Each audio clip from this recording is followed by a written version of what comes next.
kabajamtootaa fi jaalatamtoota ilmaan Oromoo mara arragaa wanni inni asirra dhufee isinirra dubbadhuuf tokkoffaan guddaan hedduu na aarsaa jiru tokko maali yoo jennu yeroo nuti kaanee diraamaa dalayna jennee diraamaadhaaf baanee baatii meeqa baatii takka lama sadii diraamaaf ganamuu fi nuti asirraa manni keenya diigamaa jira jechuu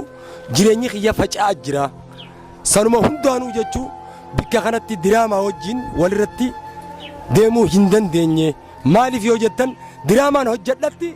jireenya kiyya ni faca'aa ilmaan jira ummaatiyyaa jira ilmaan nam sadii mataa nam sadiitiin asitti masruufa sanuma hundaanuu waa takka godhuu hin dandeenye kaameeraa fi waan adda addaa qabaadheetis hojjechuu hin dandeenye sanumaafuu kaameeraa namaatiinis hojjechuun akka maleedha namni anumatti fi'atee anaaf fi'ateetuma na dalaysiifata malee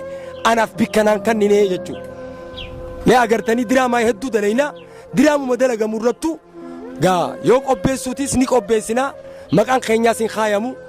yoo hojjechuutis ni hojjannaa fi nutiif bikka nuun bu'an sanumaafuu gaa ni agartanii warri wajjiin hojjannu guututti gaa takka faaya jiruutii fi takka gartee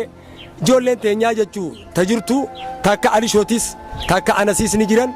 takka ammas rooraas tuubiis ni jira rooraas tuub isa kanu eegalchiisee waan kana akka hojjennu yeroo duraatiif nu godhe laakiin hojjennullee yeroo boodarraa maal godhu dandeenya nuti gaa jechuu meeshaa tanii barbaannu ta Oromoo barbaanna malee tanam tokko qofa hin barbaannu yoo beeytanii jechuu nuti amma meeshaa dhaban tokkoffaa talamadaa immoo artii Oromoo jala osoo deemnu jireenya keenya kana yoo agartan jireenyi keenya kun isin jibbisiisa kun amma bikki jirru jireenya keenya mooraa teenya tun tana gubbaan ilmootiyya yoo laaltan jechuu ilmootiyya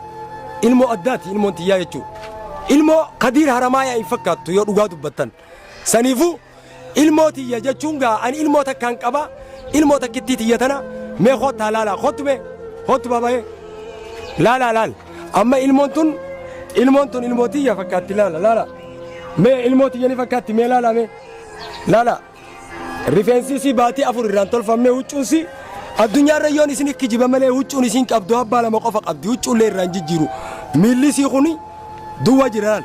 kopheellee qabdu jechuu nuti akkanaani Oromoo isin bira dhaabbannee diraamaa dalaynee gizee isiniif gammannee ceceenu dhugaa seetan isin laakiin sanii miti namni Oromummaa fi artii Oromoo jaalatu rabbi tokkichaa fi namaan kabajaa Oromootiin jechuu maqaa Oromootiin jaalata warra artii kana jabeessuudhaaf kaameeraa fi meeshaa ittiin hojjennu nu bituu ni dandeessan sani achi artii Oromoo sosohuu hin dandeessu agarree dirree dhawaa tana guutuu keessa deemnee laalla walaa bikkayyuu yoollee yuutuuba qabdu guutuun mataa isaaniitiif malee namaa yaadan kaameeraan Amiir Shookatti hin dalagannus yeroo duraatiif wajjin ittiin dalayna ture viidiyoo tokkoo fi lama naaf darbe dhugaa sani achi naan darbine ilaa amma ana viidiyoo meeqaan irra jira isarra laala viidiyoo 50 ol irraan jira viidiyoo isaatirra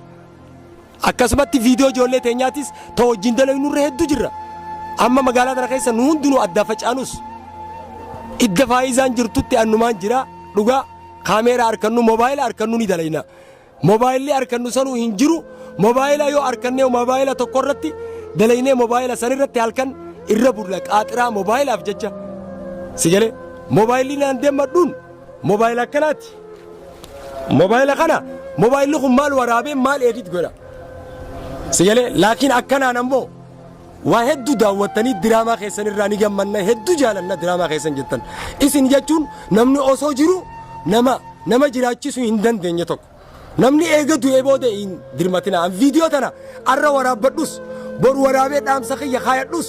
seenaa faanaa teessuu jechuudhaafin viidiyoo tana dubbadhe artii Oromoo jabeessuu irratti Oromoon hin jirtu nama du'ee fi nama caccabee ni gargaarti Oromoon isiniif galaami kaameeraa waan guddaadha kaameeraa naa bitaa meeshaa naa bitaa ijoollee hedduu jira ijoollee hedduu walitti qabnee nu hundinuu idda takkatti ijoollee teenya tafacaatee hojii idda takka dalaynaa jennee jirra amma sanumaa yoo dhageessan taate viidiyoo tiyya tana sheer godhaa laayik godhaa bikkayyuu irrattu sheer godhaa Oromoo biratti adaraa takkittiin isinii dhaamnu sanii asirrarraa eegalee immoo diraamaa keessatti akkaan hin hirmaanne abdii guutuu qaba walaa rooraas tiyuub tokkoffaa rooraas irratti hin mul'adhu lammaffaa yuutuuba kiyya irratti hin mul'adhu sadeeffaa